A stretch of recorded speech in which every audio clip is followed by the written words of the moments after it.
If you're a visitor, would you stand, please? If you're a visitor, would you stand? Man, you ain't no visitor.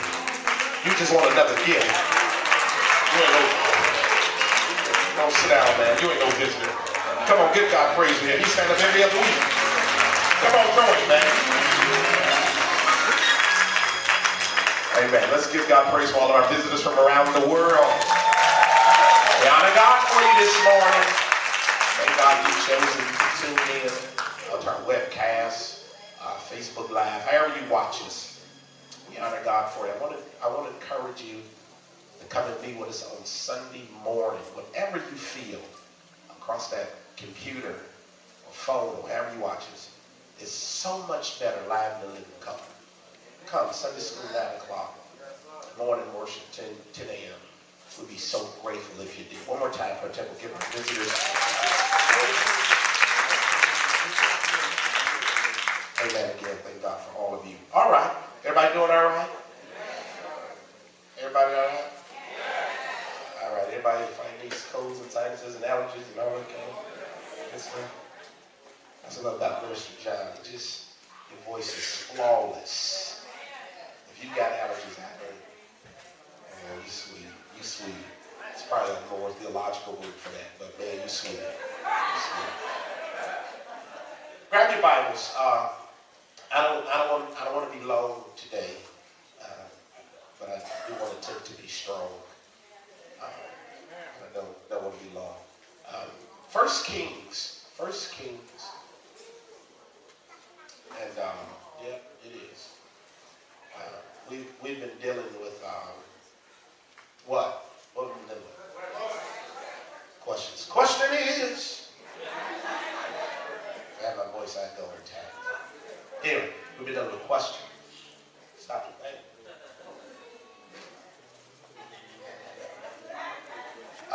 And what we've attempted to do is go through the Bible and rather than raise new questions, we've gone through the Bible and we have sought the revelation on the questions that have already been asked. If you've been here, you would have to say this has been a pretty meaty series. This series, I believe, is so critical that even though Jones will close us out next week, I'm going to reserve the right to revisit this, probably in the fall. Just go back at it again. I had the pleasure of going to a church on Monday, and the preacher didn't know me. I didn't really know him, but he preached about questions. I leaped up and got all excited. I'm sure they thought, man, wow, what's wrong with him? They don't know. They don't know. Talking to Pastor Jones and one of our good friends who's got this great big old church in another state, heard what we were doing in the summer. That will be his series, Questions. So there's a lot of revelation here. It's important for you appreciate the revelation that is before us as relates to these questions. Because I believe, Brother Sister White, I believe that your questions are somewhere in here. Whatever concerns or whatever you have concerning God, I believe it has already been documented. It has already been spoken. It has already been asked. You just simply catch the revelation of what's been asked. You can receive what God is saying. Does that make sense?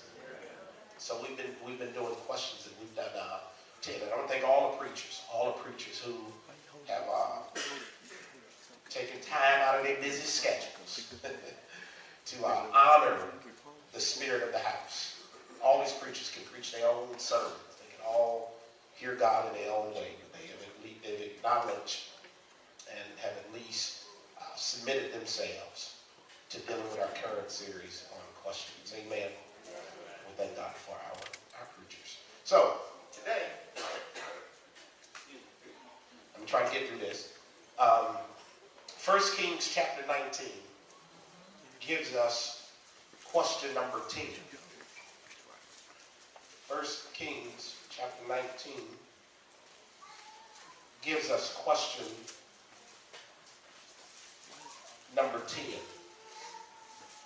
And I want you to look at particularly verse number 9. Ms. Montgomery did a fantastic job this morning at Sunday school as well. Verse 9 says what?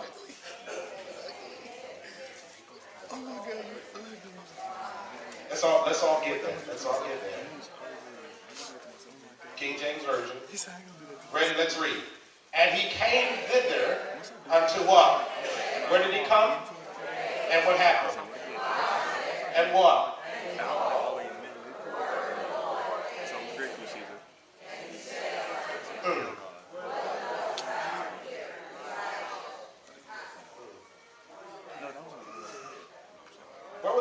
Where was Elijah? Doing what? Which means what?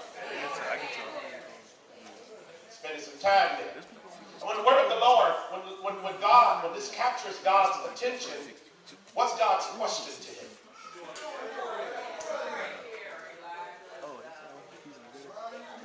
What doest thou here? But I knew that would throw some of you off, so here's another translation. What are you doing here, Elijah? That's question number 2. Just touch your neighbor and say, what are you doing? What are you doing? That's our question.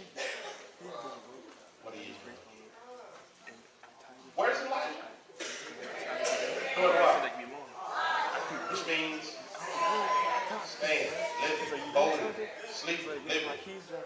And the word of the Lord comes to him and says what? Gotta preach already.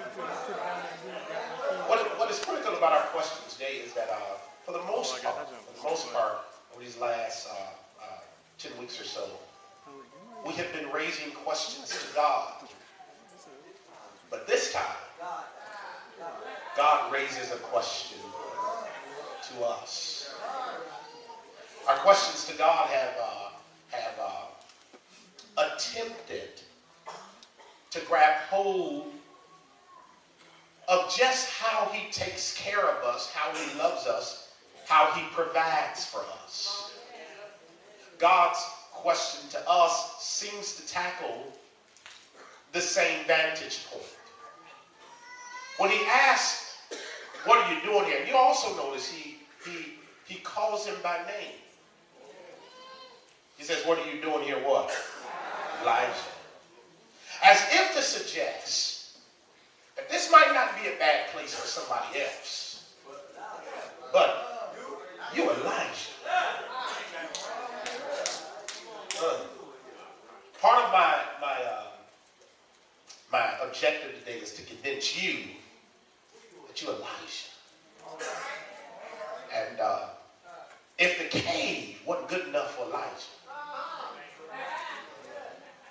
the cave ain't good enough for you. Just touch your neighbor and say, what are you doing here? What happens to a man or woman when they hit rock bottom? What happens to a man or a woman who finds themselves trapped in a cave? Or particularly, more importantly, in the prison of low expectations. What happens to a man when he finds himself in the wilderness when just a few days ago he was on top of the mountain?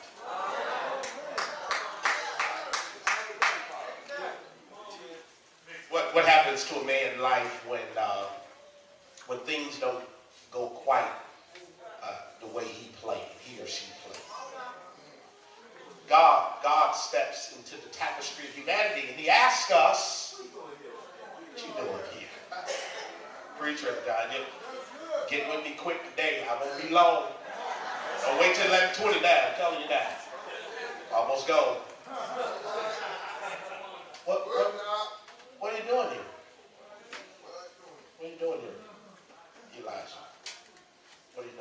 God's question causes us to go through, hear me, personal examination. This is one of those questions you got to, and maybe you'll say amen later because it requires a certain level of critical thinking. Because if you're not in the place that God has destined for your life, the question God has for you this morning is, what are you doing here? Why aren't you there? Now, my favorite scripture is Romans 4:21. I am fully persuaded that what God has promised, he's also able to perform. That's my favorite scripture. What's Sister Jay's favorite scripture? Matthew 5:16. All right. This would be a close second. This would be like 1A. This would be 1A. All right. Our favorite is Romans 4:21. But this would be 1A. Jeremiah 29:11 says what? What? What? What? What does the Lord say to us? What does the Lord say to us? Come on, Mama Carter. He has good thoughts. God has good thoughts about you. Y'all must not believe that. Come on, touch it and say, God has good thoughts about you. He has thoughts of what? Peace. And not of evil, to give you what? So if God has a plan for my life that includes peace, prosperity, and health, and wholeness, and I'm here this morning and I'm enjoying a life full of peace, prosperity, health, and wholeness, the question is, what are you doing here? How can you ever be excited living beneath the privileges that God has destined for your life? I thought this would be easy. Let's. If you're in this place, stressed, living check to check, can't raise your right elbow, and you're left at the same time, that's not God's plan for your life. It is not God's plan for your life that you wait up all night wondering if he or she's coming home tonight. It is not God's plan for your life that you are broke before you get paid. It is not God's plan for your life that you can't even buy a hamburger with cheese without blowing your budget. Touch and say, that ain't God's plan for your life. So if you're here and you're living like that, here's God's question. What are you doing here? What are you doing here? Your life is not my plan for you. What are you doing here? I ask this question often. I'll ask it again today. I always ask you, remember when you were younger, you and I were younger, and they would ask us, what do you want to be when you grow up? I just want you to think about the answers we gave. Just think about that for a second. We said all kinds of stuff. Didn't we? What did we say? Shout it out. What? Doctor, lawyer, astronaut. We didn't say president. Not our generation, but the new generation. President. One thing you didn't say was broke. Knee hurt. Busted, disgusted, depressed. What happened in between the moment we had lofty expectations and the downdrams of our nightmare? Why did our dream turn into a nightmare? You never imagined then when you were 16 that you'd be 30 and broke. That was not your plan. You never imagined when you were 12, when you were 13, when you were 18 playing school, you never thought you'd drop out of school. You never thought you'd be the one who go to jail. You never thought you'd have a drinking problem. Not then. You had innocence. You had glee. You had joy. It never entered your mind that you would live beneath the privilege of God. And my point to you today is, if you are living beneath the place that God has destined for your life, I got a question for you. What are you doing here? What are you doing in that place? What are you doing in that cave? I didn't authorize this cave for your life. You are Elijah. You're bigger than this cave. You are Minister John. You are Sister Tracy, Sister Andy. You are. You just put your name there. You are bigger than this cave. What are you doing? Elijah finds himself in a cave, and God's question to him is, what are you doing here? Now, what makes this particularly interesting, as I quickly unpack it, is that the Elijah of chapter 19 does not look like the Elijah of chapter 18. The Elijah of chapter 18 has confidence in God. The Elijah of chapter 18 has just successfully gone up against 450 false prophets. The Elijah of chapter 18 has had a successful miracle right in the presence of God. How do you go from that in chapter 18 to a cave? Chapter 19. Listen, Elijah finds himself chapter 18. The Bible says, then said Elijah unto the people, what? What? But what? Or what? How many false prophets? How many real? It always seems like the devil has more. Elijah finds himself going up against 450 false prophets. So how many? One.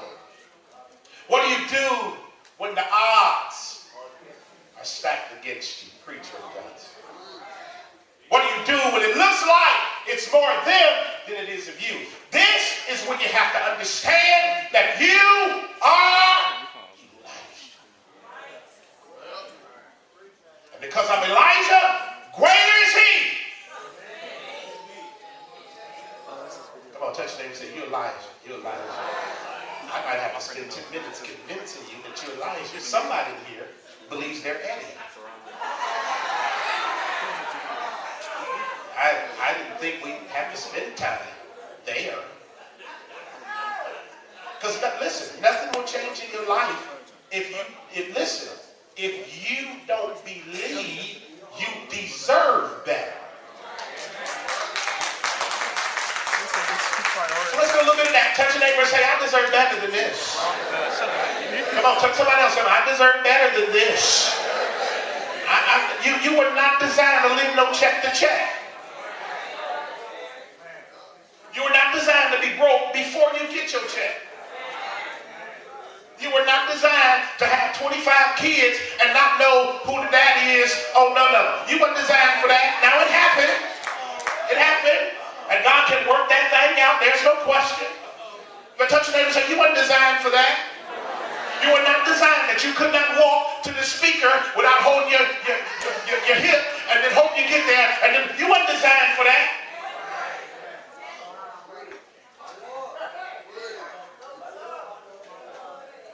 But if you don't believe you deserve better than that, I can preach up here till I'm gray and blue in the face, and if you don't believe, you won't receive.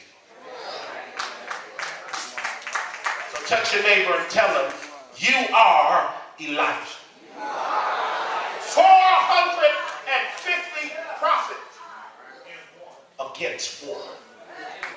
And yet Elijah was still in the majority. Because as long as you have King Jesus, you got more more than enough. You know who I'm talking to in here? Elijah operates on a whole different level in chapter 18. Watch this. Now, there are 450 prophets. Look, here's what Elijah says. Elijah says, hey, if you think your God is real, and I know my God is real, why don't we have a showdown? Preacher, let me slide through this. You learned this in Sunday school. Verse 24. Here's what he tells them. He says, and call ye what? Of what? Little G. Call on the names of what? And I will what? And what? What? How many of you know God will answer that kind of prayer?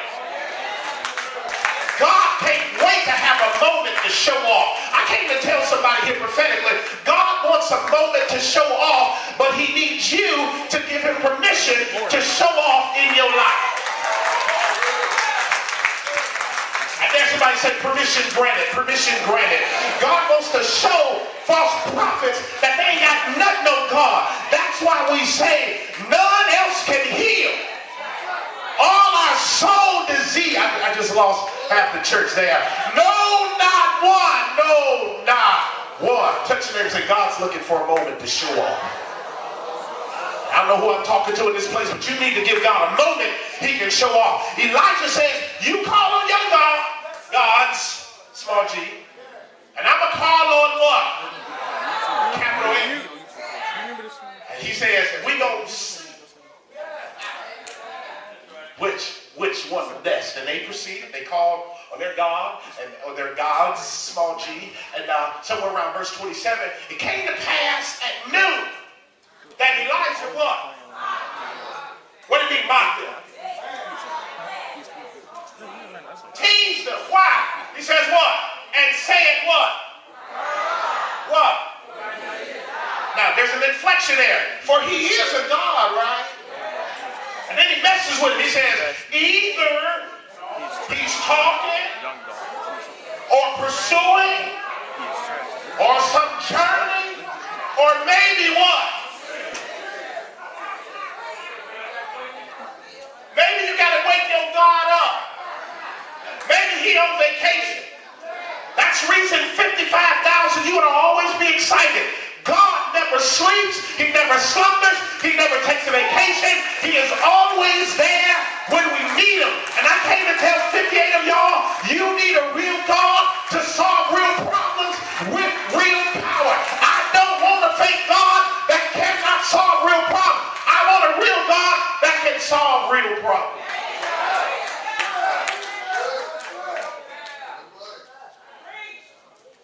He says, hey, call him. What? Is he asleep? Is he on vacation? And Bible says, very next verse, Bible says they start cutting themselves. They start cutting themselves, really trying to get their God to respond. The next verse says, but their God didn't say a word. Because a fake God can't say a word. That's why it don't make sense for you to worship everything else but God. When you really need something in your life, you need a real God. You do not need to give your time, attention, and talent to something that can't come through for you when you need it most. I wish I would scream louder for the Golden State Warriors, who will soon be the champs 2017. Come on, talk to me in here. But I wish I would scream louder for them than I scream for God. Man, please. I like Curry, but Curry didn't wake me up this morning. If you like LeBron, that's cool, but he didn't start you on your way. You cannot scream and get all loud for those scrubs and not scream and get loud for God. God's real. They fake. I need a God, and that's the only person I want.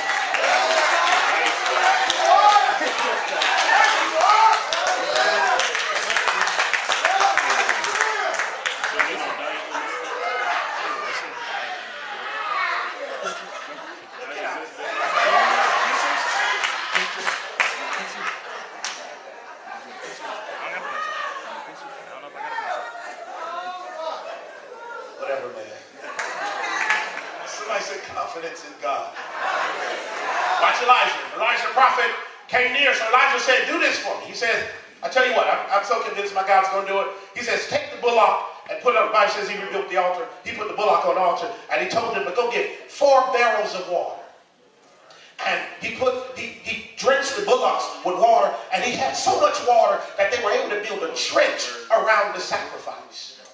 And Elijah said, my God is going to come through, and he's going to put a fire right on the bullock in spite of all these waters.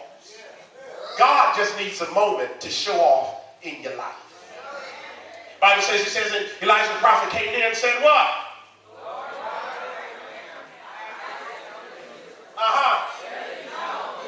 What?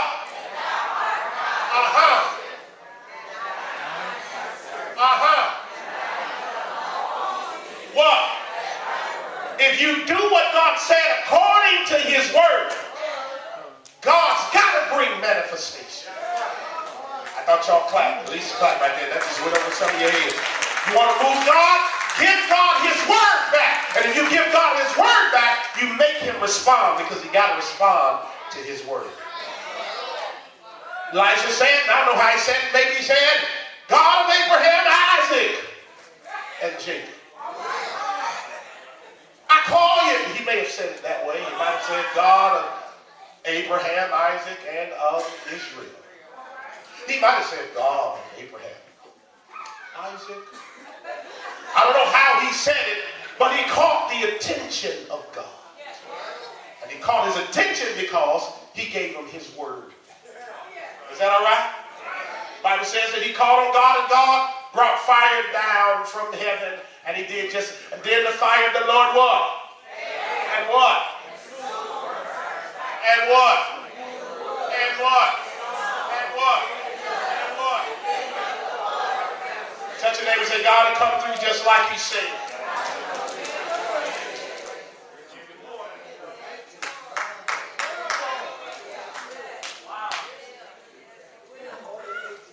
He goes up against 450 prophets. He brings fire from heaven. What? No. He seeks God. God sends fire from heaven. Not only burns the sacrifice, but the wood, water, stones, everything. Somebody say confidence in God. Yeah. Brother Howard, he had confidence in God in chapter 18. How do you, Brother Mark, have all of that in chapter 18, but find yourself 40 days later hiding in the cave? Preach, Brother Johnson. Your thesis has been well established. Your premise is there. A few points. Let's go home. That's God's question to him. Elijah, what doest thou here? Now, so the question becomes, well, what happened? Verse 1, chapter 19 says, what?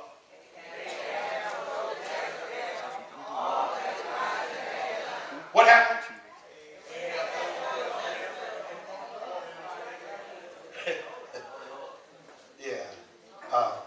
Ahab went and told Jezebel what Elijah had done.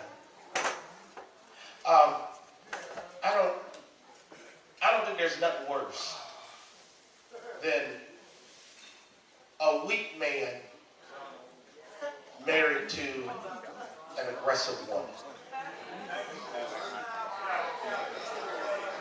Too much. Get back to life. Get back to life.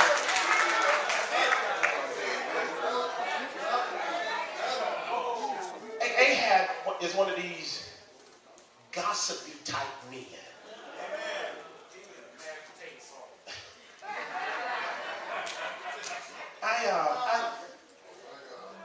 I would pray there's no brother in here who's one of these gossipy type men.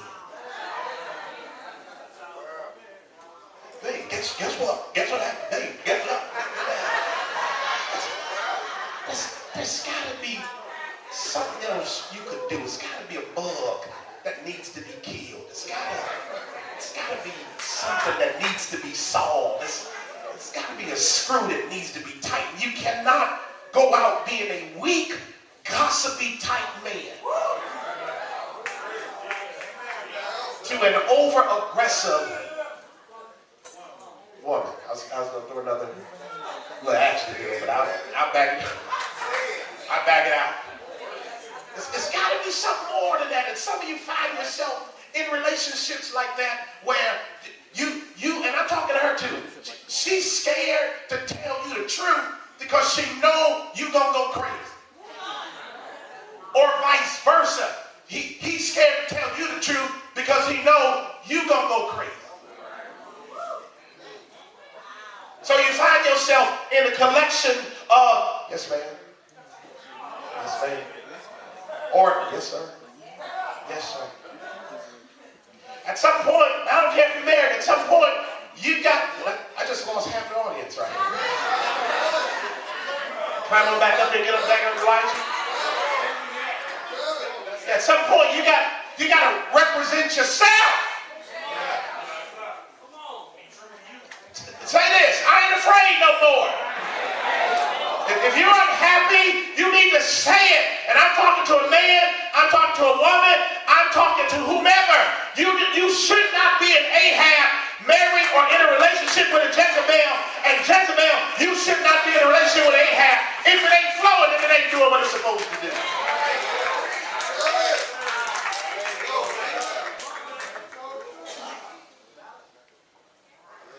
Hey, Jezebel, guess what Elijah did? Look what I heard.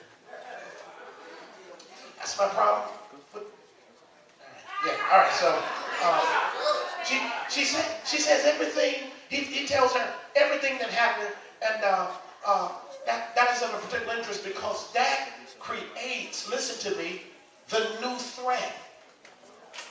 When Jezebel gets wind that Elijah has not only embarrassed the 450 false prophets, when she gets wind that he's destroyed them, the Bible says, she says, I'm going to take his life. And when Elijah hears that Jezebel is coming after him, the Bible says he gets up and runs to the cave. Listen, when you are anointed, there's always going to be a new threat.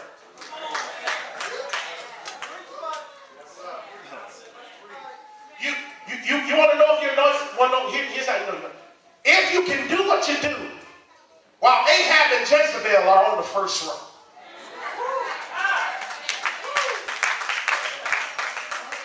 See, I have a lot of members in here who are mountaintop praisers. You're mountaintop worshipers, and that's all good. But can you praise God when Ahab and Jezebel sit right next to you?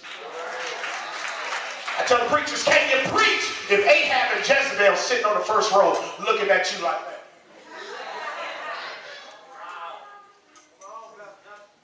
There's always a new threat when you are anointed.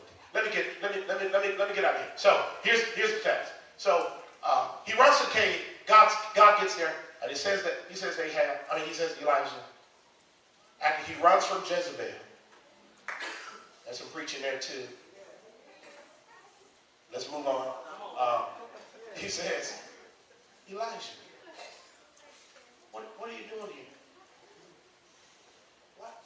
I know God really wanted to ask me, how you running from Jezebel?